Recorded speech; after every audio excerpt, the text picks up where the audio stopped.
வாதத்துக்கும் மருந்து உண்டு, பிடிவாதத்துக்கும் மருந்து கிடையாது. நீ புருஷெல்லாம் புத்திரன் கேட்க, அப்படி உனக்கு பிள்ளை வேண்டுமானா நம்ம கைலாசத்தில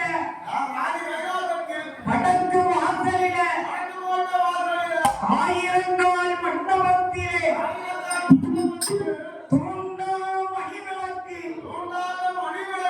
மாணிக்க விளக்கும் மரகத விளக்கு, அந்த 32 தூண்டில சோதி மணி விளக்கு சுடர் விட்டு எரிந்து கொண்டிருக்கும் பார்வதி. அந்த சோதி மணி விளக்கிலே போய் முன்னாடி சேவையை அருந்தி ஆண்டவா ஆண்டவா என்றும் முழங்கால் போட்டு 41 நாள் ஒரு மண்டலம் நீ தவம் இருந்தால் பார்வதி நீ கேட்டது ஒரு பிள்ளை, உனக்கு 2 குழந்தை பிறக்கும். பார்வதிக்கு சந்தோஷம் தாங்க முடியல. வடக்கு வாசலிலே 1000 கால் மண்டபத்திலே வந்து அந்த தூண்டா மணி விளக்கு சுடர் விளக்கிலே வந்து அம்மையான பார்வதியார் கிழக்கு முகமாகவே நின்று கொண்டு மண்டியிட்டு முழங்கால் மடக்கி முந்தாரியை ஏந்தி அந்த சுடர் விளக்கில அந்த மாணிக்க விளக்கில என் தாய் பார்வதி முந்தாரியை ஏந்திருக்கிறார்கள். பார்வதியால் முந்தாரியை ஏந்தி நிற்கும் நேரம் பகவான் பார்க்காரு. பார்வதி புத்தி இல்லாமல் இதை செய்து கொண்டிருக்கிறார். ஓடோடி போய் அந்த விளக்கும் அரசல்ல நின்று கொண்டு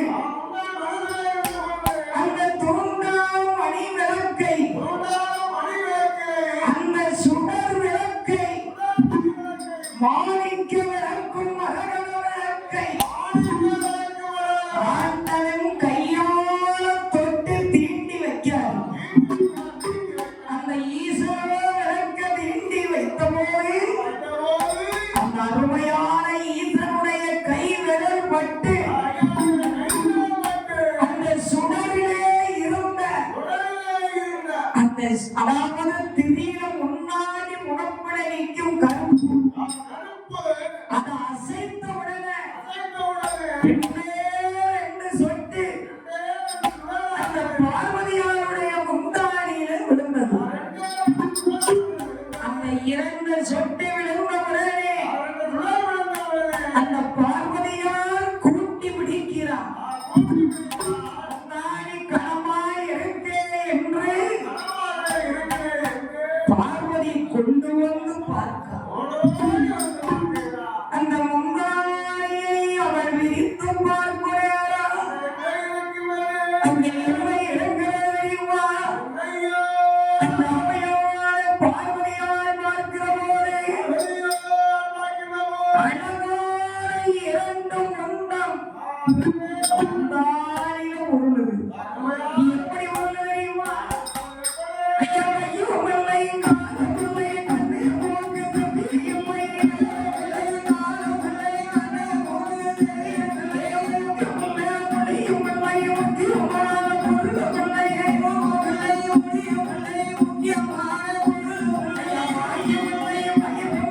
வாய்த்ததோடு பாலனுக்கு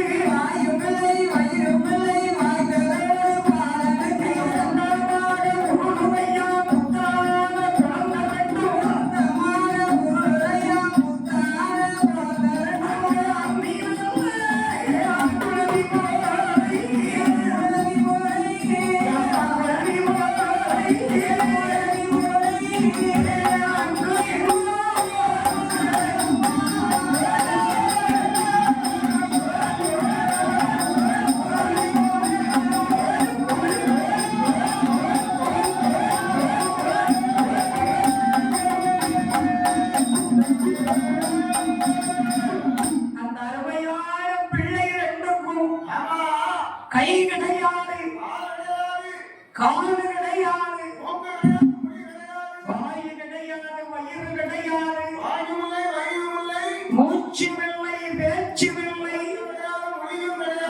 முக்கியமான பொருள் அதுக்கு கிடையாது. அம்மி குழலியா பிள்ளை ஒண்ணு, அம்மி குழலிக்கான 2 முடி இருக்கும், அது இல்லாம இந்த குழந்தை முருகன்